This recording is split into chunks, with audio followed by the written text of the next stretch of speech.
नमस्कार, आदाब। Indian news nation में आपका स्वागत है। इंटरनेशनल कोलकाता बुक फेयर ने परिसर 621 से एबेक्लिस्ट पब्लिशर से अपने चौथे फेस्टिवल नंबर उमा का আমাদের উমা कवर যেটা प्रकाशित আমাদের किया गया। উৎসব সংখ্যা आइए सुनते हैं বইমেলা इनके আমাদের बातों को।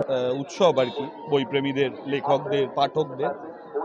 তো আমরা চেষ্টা করেছি আমাদের এই বিশেষ উৎসবে আজকে বাগদেবীর আরাধনার দিন উমার প্রচ্ছদ প্রকাশ করতে, এবং যাতে আরও বেশি সংখ্যক মানুষের কাছে এই বইমেলা থেকেই উমার প্রচার হয়, যাতে সকলে উমার জন্য অপেক্ষা করে, সেটাই আমাদের লক্ষ্য। আজকে যারা আসবে বইমেলাতে যারা আসবে কি করে আসবে যদি অ্যাড্রেসটা বলে দেন। আমাদের আজকে যারা বইমেলায় আসবে, আজকে যারা কলকাতা বইমেলায় আসছেন, 48তম কলকাতা বইমেলায়, তারা 9 নম্বর গেট দিয়ে ঢুকে সোজা এসে বাঁ দিকে 621 নম্বর স্টল ইবুক লিস্টে এসে উমার খোঁজ করবেন।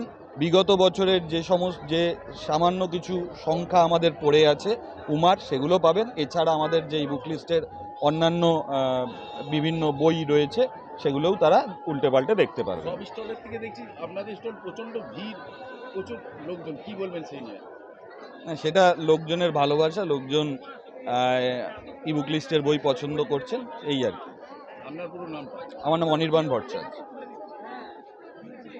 নস্টালজিয়া, এবং আমি একজন লেখক হিসাবে বলতে পারি বিগত বছরগুলোর মতন প্রত্যেক বছরই আমি উমাতে লিখেছি। এবারও উমাতে আমি একটা লিখতে চলেছি, একটা উপন্যাস। কিন্তু উপন্যাস প্রথমবার কলকাতা বইমেলাতে আমরা উমার প্রচ্ছদ উন্মোচন করছি আজকে সরস্বতী পুজোর দিনে। ইবুক লিস্ট পাবলিশার্সের এটা একটা ভালো দিন বলে মনে করব। আর উমা নিয়ে আমরা অনেক আশাবাদী। আর এই বছরে উমাটাকে আগে থেকেই আমরা লোকেদের কাছে পৌঁছে দিতে চাইছি যে 1432-এর উমা আজকে প্রচ্ছদ উন্মোচন, এবং সবার প্রথমে আমরা উমা রিলিজ করতে চাইছি।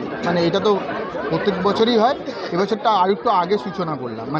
বইমেলাটা আমাদের কাছে পুজোর মতন, দুর্গা পুজোর মতন। ওখানে কাঠি পাচ্ছে, ঢাকের কাঠি দিচ্ছে, আর উমারও সূচনাটা আজকে হলো এইভাবে ঢাকের কাঠির মাধ্যমে। আজকের দিনটা বেছে নিলেন কিসের জন্য? আজকের দিনটা আমরা কলকাতা বইমেলাটা আমরা ভাবি যে আমাদের কাছে দুর্গা পুজো, বইপ্রেমী যারা পাবলিশার যারা, তাদের কাছে দুর্গা পুজো। তো সেই দুর্গা পুজোর মরশুমে আমরা আর এক আমাদের অরিজিনাল যে দুর্গা পুজো, সেই দুর্গা পুজোর প্রচ্ছদ উন্মোচন। এই কারণে এই ভাবনাটা আমি প্রথমবার আনলাম। হ্যাঁ, বাগদেবীর সঙ্গে তো 2 তারিখ তো সরস্বতী পুজো, তো মায়ের সব কিছু যাতে ঠিকঠাক হয়, সেই জন্য বাগদেবীর আরাধনাটাও আজকে একসঙ্গে করে ফেললাম।